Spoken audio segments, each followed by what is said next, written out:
Shalom semua, aku Brian Fraser Kandani. Aku mungkin yang paling muda ya, aku masih umur 17 dan aku founder and CEO dari Fraser Agency. Salam kenal. Nah, kalau dari kecil, bener-bener dari kecil, setiap kali orang tanya, cita-cita kamu apa sih Brian? Aku selalu jawabnya, wah aku pengen jadi pebisnis, aku pengen jadi entrepreneur. Jadi puji Tuhan aku happy banget, bersyukur banget bisa terwujud sih. Bagaimana perjalanannya sampai menjadi CEO di umur 17 tahun? Oke, kan sekarang aku umur 17. Dari tahun lalu di umur 16, aku ada libur sekolah selama 7 bulan. Jadi saat itu aku melihat, wah ini 7 bulan kalau dibuang secara sia-sia, aku gak maksimalin waktunya. Sayang banget nih, 7 bulan itu kan hampir setahun.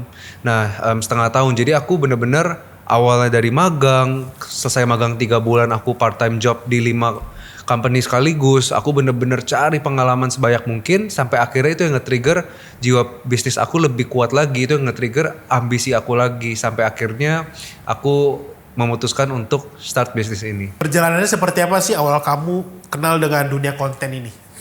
Oke, kalau Brian dengan dunia konten itu udah dari 7 tahun lalu. Jadi sebenarnya aku udah mulai konten dari umur 10. Dulu aku jadi food vlogger, aku review-review makanan, aku review-review mainan. Aku juga tahun lalu jadi review fashion, review outfit gitu. Jadi sebenarnya aku sudah terekspos dan sudah di industri selama 7 tahun. Kalau dari aku sih simply karena aku mulai dari umur 10, jadi dari segi mental dan dari segi kesiapan hati dan lain-lainnya kan masih belum begitu develop, masih belum gitu dewasa, masih belum gitu kuat. Jadinya pas aku umur 10 sampai umur 12, aku sebenarnya deep down aku happy banget, aku bisa berkarya, aku bisa menunjukkan sisi kreatif aku. Tapi satu sisi teman-teman aku juga ya namanya anak kecil suka ceng-cengin gitu kan. Dulu aku suka review makanan, jadi setiap kali di kantin sekolah kadang suka dicengin kayak review dong gitu. Jadi dulu kan tagline aku juga hi guys gitu. Jadi kemana-mana aku pergi digituin terus hey guys gitu. Jadi pada saat itu sih sebenarnya gak diapa-apain sih, aku juga gak rugi apa-apa sih, tapi ya karena purely terakhir aku masih umur 10, 11, 12, aku jujur lumayan kena mental. Jadinya pas itu aku pernah off dulu kayak beberapa tahun, sering dibilang alay, sering dibilang sok-sok bikin video, pinter sok ngomong gitu loh. Deep down itu ya juga lumayan terbebani sih sama apa kata orang kalau dulu ya. Fase menyerah pasti ada, bahkan lu sudah lewati fase menyerah, bahkan menyerah beneran gitu. Iya, jadi yang kayak saya bilang tadi, aku juga sempat off kan beberapa tahun karena aku inget banget tuh aku terakhir naik ke kamar orang tua aku bilang wah nggak mau bikin konten lagi, aku nggak mau lagi lah gitu. Jadi akhirnya aku off dulu beberapa tahun dan apa yang mereka katain kayak gitu kan juga sebenarnya cukup menyakitkan gitu. Jadi di situ aku mulai sadar sih gitu dampaknya.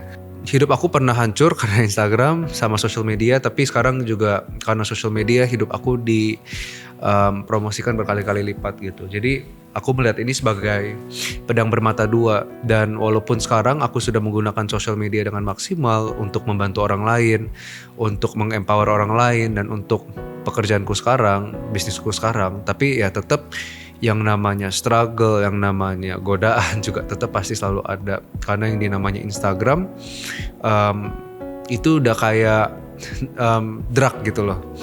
Jadi sebenarnya suka dibilang it's the modern day drug gitu. Jadi mungkin konotasinya drug zaman dulu itu adalah obat-obatan yang bikin kita kecanduan. Tapi tahu nggak sih ternyata terutama sekarang banyak sekali anak muda sudah kecanduan seperti drug dengan social media gitu. Dikit-dikit, bosan dikit, buka, nggak bisa berhenti scrolling gitu. Dan rasanya scrolling itu kayak nggak bisa berhenti gitu.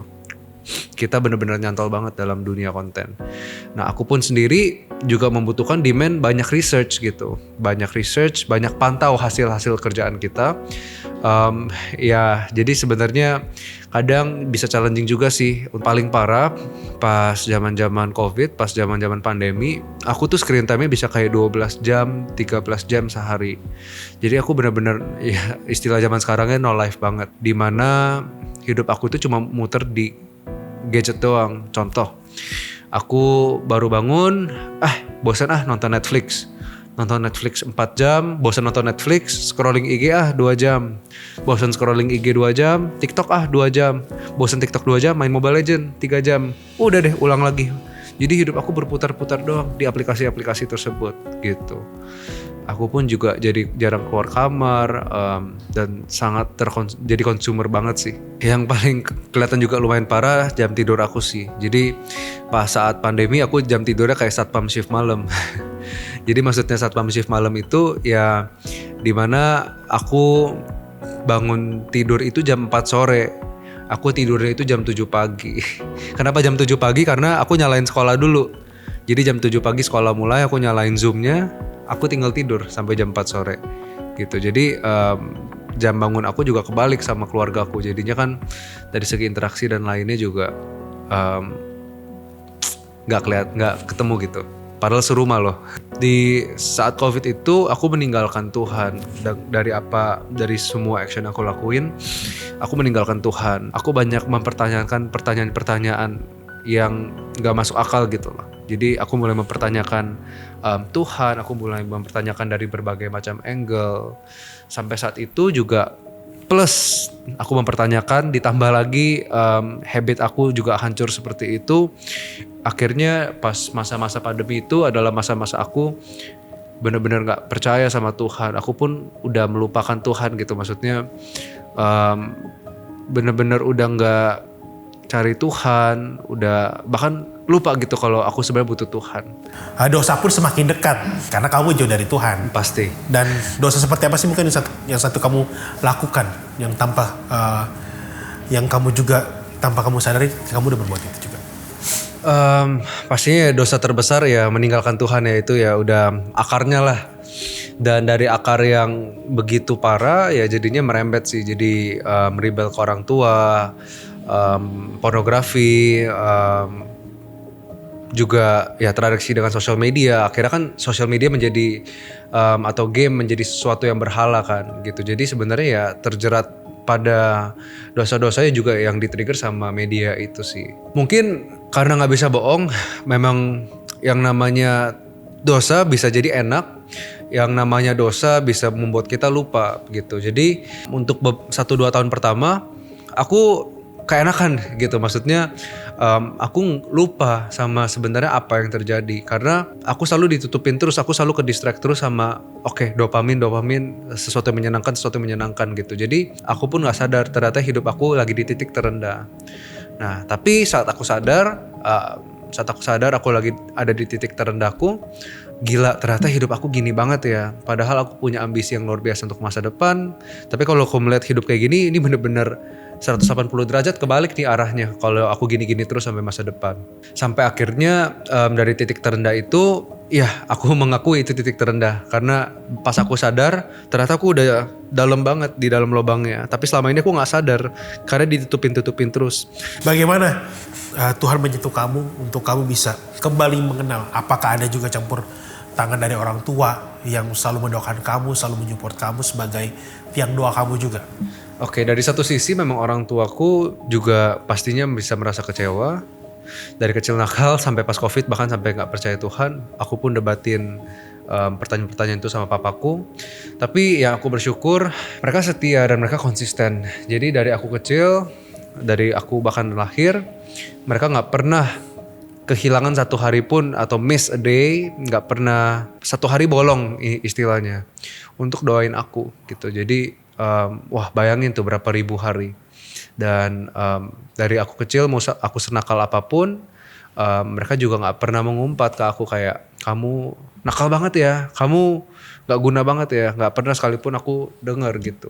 Nah jadi benar-benar buahnya aku rasakan. Tapi kalau pengalaman aku pribadi yang aku lakuin, akhirnya aku coba semuanya. Aku dengerin podcast, aku dengerin YouTube yang belajar, aku baca buku, aku mulai olahraga. Sampai akhirnya aku coba salah satu hal, yaitu adalah doa. Karena ya dari kecil aku familiar sama yang namanya doa kan. Tapi jujur pas saat itu aku doa, aku rasa malu.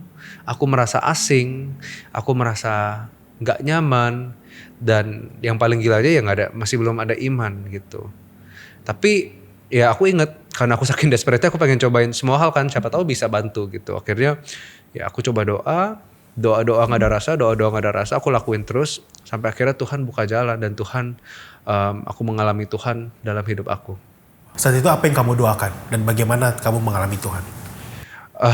karena masih sifatnya mempertanyakan gitu, masih terakhir aku selalu bilang ke Tuhan kayak, Tuhan kalau Tuhan beneran ada buktiin gitu. Jadi aku kayak Thomas ya, selalu pengen minta buktiin gitu. Padahal wah ternyata kalau aku pikir-pikir sekarang, tanpa Tuhan buktiin saat itu juga, buktinya sudah terlalu banyak dari aku kecil, berkat dan kebaikan Tuhan. Tapi saat itu karena memang aku tetap mempertanyakan, aku selalu bilang, Tuhan kalau Tuhan beneran ada, kasih tanda. Aku pengen lihat dan aku bakal ikut Tuhan gitu.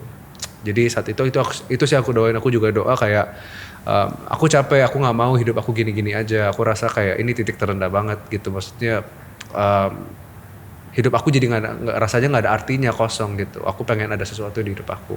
Dan bagaimana kamu merasa Tuhan jauh kamu dan membuktikan bahwa dia tuh ada sih? Tuhan juga membuktikan mujizatnya dan aku mengalaminya ya, salah satu contohnya di dunia kerja gitu. Awal aku bisa magang dan terekspos di dunia kerja karena aku nyapa orang di lift gereja. Jadi lucunya aku tuh di gereja bukan tipe orang yang suka begitu, oh hey halo. Aku bukan tipe yang nyapa-nyapa orang baru gitu. Tapi saat aku lihat satu orang ini di lift, di depan lift, dia lagi ngantri lift, aku ingat banget. Tiba-tiba di hati aku ada dorongan yang begitu kuat untuk sapa nih orang gitu. Jadi aku merasa aneh kayak, aduh kok aku bukan tipe orang yang suka nyapa-nyapa, tapi kok ada dorongan yang kuat. Akhirnya aku nurut, aku nyapa orang ini. Ngobrol-ngobrol, akhirnya diajakin aku gym bareng besok. Gym bareng, ini ternyata adalah komunitas gym yang bukan hanya nge-gym, tapi mereka adalah orang-orang yang ngomongin bisnis, dan yang ngomongin saat teduh mereka, ngomongin spiritual mereka. Sampai akhirnya aku pun juga magang di perusahaan mereka gitu. Jadi lucu ya, purely dari nyapa orang di lift, yang biasanya aku bukan tipe orang yang nyapa, tapi ada dorongan yang begitu kuat dan aku lakuin. Di situ aku mikir, wah ini gak mungkin kebetulan ini pasti Tuhan. Itu. Kenapa kamu percaya, wah ini pasti cara Tuhan untuk mempertemukan orang-orang yang mungkin jadi jawaban saat kamu menanyakan Tuhan itu ada gak sih? Karena bukan hanya membuktikan aku sebagai tanda hidup aku diangkat di dunia karir, tapi ya dengan komunitas itu aku jadi benar-benar catch the fire gitu. Aku jadi mendapatkan api mereka juga, api untuk hidup untuk Tuhan gitu. Karena setiap pagi kita sambil nge-gym kan, mereka dulu sebelum nge-gym selalu saat teduh dulu. Mereka sharing pengalaman hidup mereka. Di situ aku kayak wow. Cara Tuhan tuh luar biasa ya. Cara Tuhan luar biasa dan gak ketebak. Iya. Karena mungkin ya memang pergaulan itu nomor satu sih. Memang terakhir aku juga terjeratnya ya karena aku bergaul sama komunitas-komunitas game. Dan di sini aku kayak dapat pencerahan gitu loh. Selama seumur hidup aku kan aku bergaul sama anak-anak umur 16, 15 umuran kan terakhir. Nah ini aku benar-benar bergaul sama orang-orang umur 30, 35, 40. Ya dari segi kehidupan yang mereka jalanin, asam garam yang mereka sudah lewatin, dan dari bobot bicara mereka beda. Jadi aku kayak, wih ini ya rasanya ya bergaul sama orang yang benar-benar jauh dari aku. Nah akhirnya aku jadi terinspirasi dan aku bertanya, kenapa? Kok bisa gini? Jawaban mereka selalu ini semua Tuhan. Akhirnya aku diinjilin, aku di-sharing, aku dikuatkan. Jadi di situ ya pertumbuhan aku secara spiritual, pertumbuhan diri aku sebagai self improvement, pertumbuhan karir aku ya langsung berakselerasi sih semuanya. Aku rasa kalau memang Tuhan, benar-benar Tuhan gini dikit aja, maksudnya jalan kebuka banget sih. Tapi ya memang kalau Tuhan gak berkehendak ya juga semua bisa ditutup. Jadi aku melihat kayak orang melihat, wah kok bisa ya di umur 17 udah menghasilkan berapa, punya tim berapa, klien berapa, udah bisa ini itu. Kalau orang tanya kok bisa, aku sering tanya juga, aku juga nggak tahu kok bisa gitu. Aku pun sendiri dari banyaknya kekuatan aku, dari banyaknya kerja keras dan pengorbanan aku juga sering bertanya-tanya kok bisa ya. Karena ini sesuatu yang juga buat aku nggak masuk akal sih. Karena ini semua jalan Tuhan buka jalan, banyak yang dipermudah, banyak yang dilimpahkan sih. Konten-konten aku sekarang sebenarnya aku punya misi dan visi untuk empower anak-anak muda gitu. Jadi aku pengen kasih lihat gitu, maksudnya ya memang gak bisa selalu di-compare ya semua anak muda sama aku, tapi aku maksudnya pengen kasih tunjuk kayak ternyata potensi apa aja sih yang bisa dirasakan sama anak-anak muda. Ternyata anak muda itu bisa loh gitu. Aku bukan bilang kayak oh pasti bisa harus sampai sebesar aku atau dan lain-lain. Cuman aku pengen ngebuktiin gitu. Maksudnya di luar stigma yang anak muda nggak bisa apa-apa, di luar stigma yang anak muda lemah dan nggak bisa apa-apa, aku pengen buktiin lo ternyata di usia muda kita bisa lo berkarya, di usia muda kita ternyata bisa lo sukses konotasinya. Karena aku benar-benar mengalami kuasa dan kebaikan Tuhan di hidup aku. Dan saat aku merasakan perasaan yang luar biasa itu, rasanya aku pengen share ini ke dunia. Contoh deh, aku ketemu makanan enak, pasti aku pengen share ke kamu kayak, wih di sini ada makanan enak nih, aku cobain enak banget gitu. Simply ya karena Tuhan juga mengajari untuk kasihi sesama, cintai sesama. Saat aku mencintai sesama, pastinya aku juga pengen yang terbaik untuk mereka. Dan yang aku terbaik yang aku rasakan ya adalah mengalami Tuhan. Dan aku pengen mereka juga mengalami kasih, cinta Tuhan di dalam hidupnya sih, secara luar biasa. Bagaimana Yesus mengisi seluruh hati dan pikiran kamu? Jawabannya simpel sih, satu kata. Apa Yesus di dalam hidup aku? Jawabannya satu, segalanya. Karena aku juga berpegang sama salah satu ayat favoritku, Markus 8 ayat 36. What shall a man profit if he gains the whole world but loses his soul? Jadi intinya, wah seluruh dunia itu besar loh. Kayak kita lihat uang 10 miliar, 100 miliar aja besar. Oh mobil Ferrari dan lain-lain. Ini seluruh dunia kita punya. Apapun yang kita bayangin di dunia ini kita punya gitu. Tetap aja gak seberharga soul kita, jiwa kita untuk Tuhan. Gimana aku bisa jaga hidup aku? Ya sudah pasti aku kasih makan spiritual aku. Jadi sebenarnya balik lagi ke apa yang kita sering kasih makan gitu. Kalau kita sering kasih makan daging kita, contoh dengan bergaul dengan orang-orang yang salah, konsum sosial media itu banyak sekali godaannya yang bisa kasih makan daging kita. Tapi satu sisi kalah nggak gitu? Kita bisa kalahin nggak dengan kita kasih makan ke rohani kita, dengan doa kita, dengan kita dengar khotbah, kita datang ke gereja, kita puji penyembahan, kita baca Alkitab. Jadi sebenarnya aku percaya mana yang kita lebih fokuskan, mana yang kita lebih kasih makan. Kamu boleh kasih pesan ke anak-anak remaja, sahabat support yang mungkin juga saat ini mengalami struggle yang pernah kamu alamin, no life, di dalam toxic yang mungkin itu jadi toxic buat dia sehingga dia nggak bertumbuh. Apa yang mau kamu kasih pesan ke anak-anak remaja? Pesan aku untuk anak muda, kita harus sadar bahwa jangan karena kita muda kita anggap kita nggak bisa apa-apa. Justru karena kita muda, Tuhan juga pengen pakai kita. Tuhan pengen pakai setiap dari kita untuk memuliakan nama Dia. Tapi Tuhan pakai kita dengan cara-cara yang unik. Mungkin Tuhan pakai aku di industri media dan digital. Mungkin Tuhan pakai kamu di industri musik.